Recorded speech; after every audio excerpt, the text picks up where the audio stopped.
yung collagen ko. And that's why she's looking younger and younger. Yung collagen dyan na agad. Dito ko nilalagay kada morning. Kaya kabisado ko rin, kahit antok pa ako, hindi pa ako nakapagkape. Kaya ko na yan.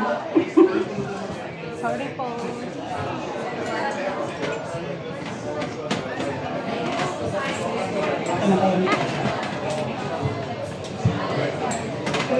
Ayun.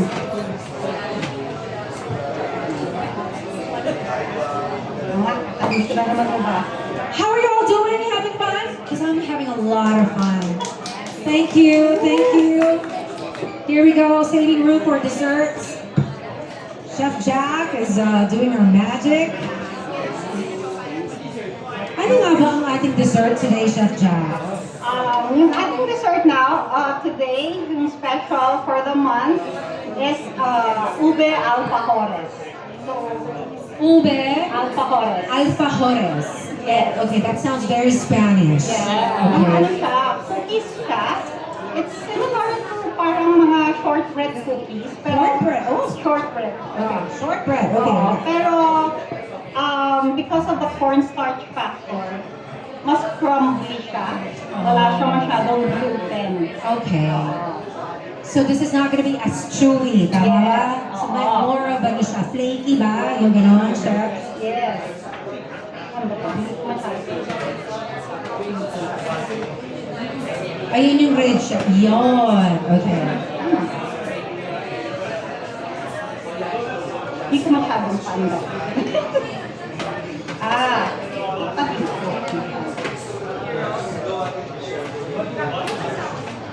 Nasaan ko na naman. Ang kalimutan ko na naman. Hindi ko kasi. Oo.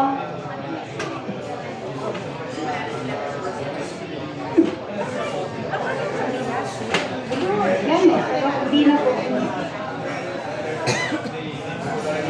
So ibig sabihin pag hindi siya mag-on kasi for safety purposes pag hindi naka-lock properly.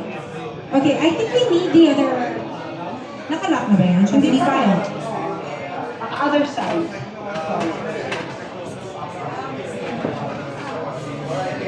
Ano ba yung natin dyan?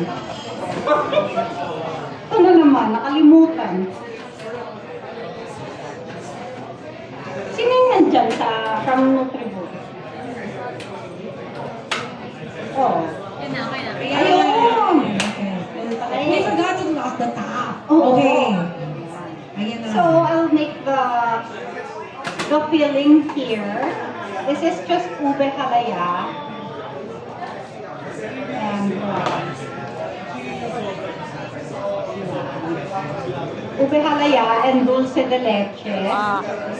Dulce de leche is just cooked milk.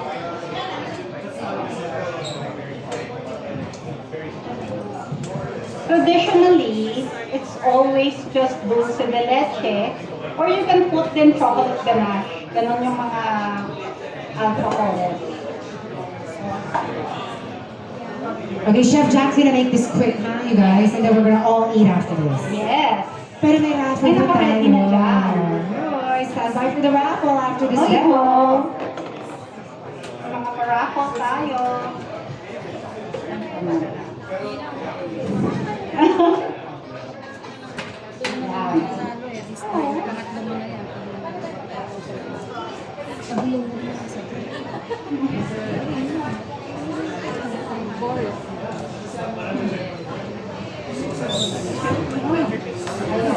Ayaw na.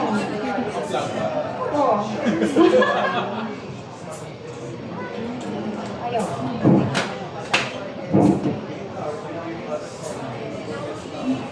Wala ba dito ano?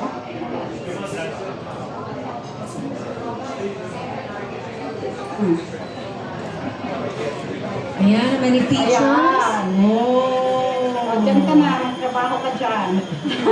So, Chef, ano yung nandun? Is... This is the filling. It's dulce de leche with ube halaya. Okay, there you go. And then, I'll be mixing for the cookies naman. This one, ano lang siya, madali lang siya na mix. At na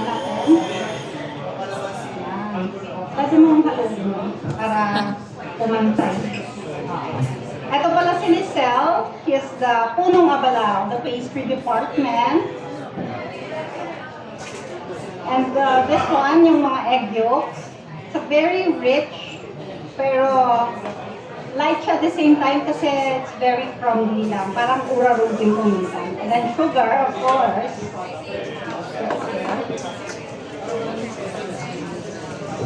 Chef, kunyari gusto pang gusto nag-jock diet, kunyari. What's the alternative for sugar? Yung ayaw ng sugar. Pero, ano ba pwede natin alternative? Kung kunyari, Sugar? ayaw na ng sugar. Ayan. So yan, mix lang. Tapos, dagdag din natin yung butter. Butter. Butter.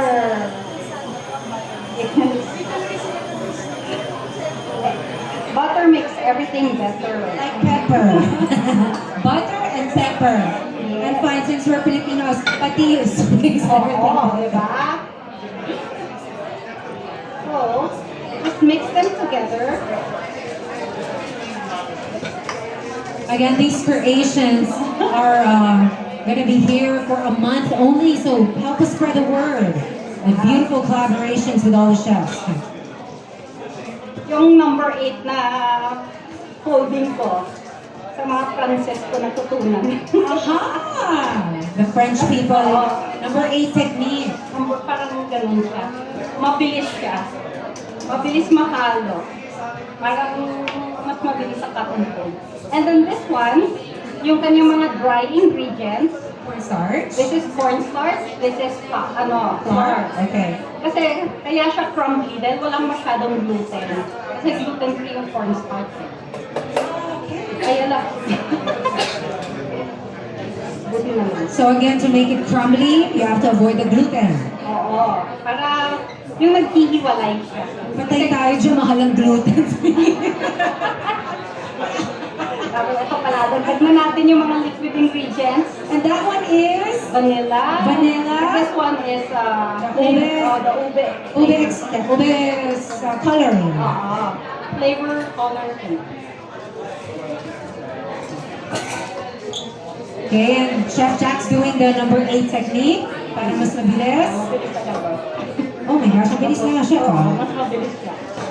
Mas mabilis ang nakaka... Kasama yan sa prepping. Ito kasi sira. Ang saya lang. And then, the gluten-free flour to make it crumbly. Yes. Tapos, may konti siyang baking powder just to make it. Would it change the consistency, Chef, kung walang baking powder? Mas magiging siksik. Okay, mas magiging siksik daw pag walang baking powder. Kasi pag may heat, medyo aalsa ng konti. Mas bubukhag siya ng konti. Another skill I don't have is baking. So this is truly something fun for me. Tapos, mix na natin. Number 8 technique. Di ba may exercise din, Chef? Number 8, pampasexy daw, guys. Ano yun? 8. Sabi na 8. Ocho. Yes. Ayan. Mix lang natin.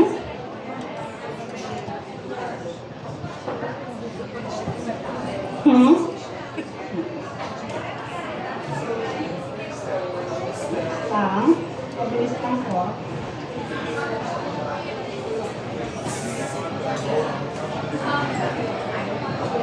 Oo, ilipat na natin. Ito yung filling natin. Nagmukha na siyang parang chocolate.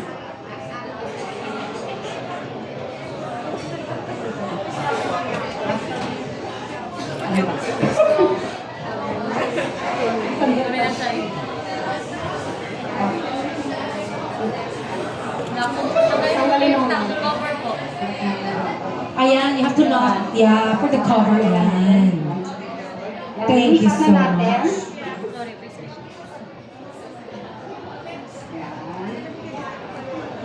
Mix lang. Until it comes together. Pwede natin i-mix it. Of course, Chef Jack is on Instagram, you guys, so please feel free to share your snaps and tag them. Tag me, Chef Jack Laudico. That's Chef JAC, okay? JAC. And we had chef, the other chefs, Adobros, it's at adobros.eu. Chef Laos is Chef Lao.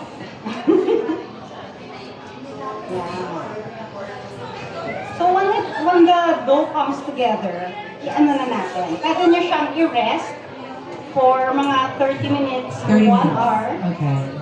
And then after that, you just cut it. Sometimes yung cutter natin, round o kaya square. Traditionally, it's round. Yung iba may scallop edge pa siya. Pwede heart. Pwede, pag pag Valentine's. Yung mga in love, pwede heart. Madali na siya. It's just that. You can see that it's not a very strong na flour. So parang yung consistency niya, chef, is hindi siya yung super buong-buo. Oo. Kasi it's a very crumbly na cookie. Kasi nga parang shortbread yung peg natin. If Okay. you're familiar with the one sa province na Uraro, Yeah. medyo may pagka-similar. Although yung some versions ng alfajores, they're more like the butter cookies. Okay. Ito yung mas gusto ko na version kasi mas lighter siya kasi very rich na yung loob niya. And I don't also mind to follow guys or a tag at Tina Ryan on Instagram. Yes.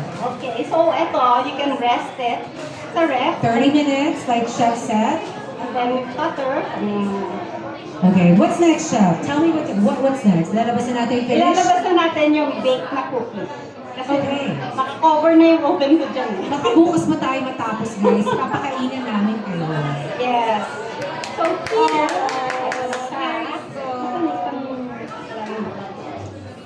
The alfajores yan ah. Oh, so Yan na para siya. siya. Oh, wow. and then, Okay, so that was butter and ube extract vanilla. Yes. Yeah, ube extract vanilla. and the filling is ube halaya. And Ube halaya.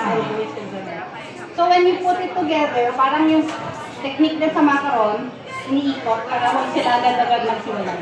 Siyempre. So dapat yung mga bagong umiibig dyan, ikot-ikutin niya para di maghiwalay. Gano'n.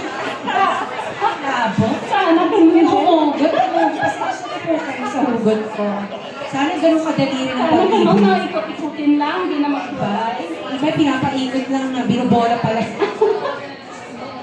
So here we have, Oh, coconut. yeah, this is just toasted coconut. Kasi ube and coconut, they really work together. Chef, so the brownie part is the pagbabake na yan. Yeah, sa pagbe-bake, or if you want it more shiny, you can add egg wash. Oh, okay. Like got egg that. yolk, Okay. and a little water, tapos ibabrush lang para mas maganda, para medyo glass skin siya. Siyempre yung technique na yan na pag-aralan din ni Chef Jackie sa France. Mga kalokohan, Diba? Kasi always we eat with our eyes.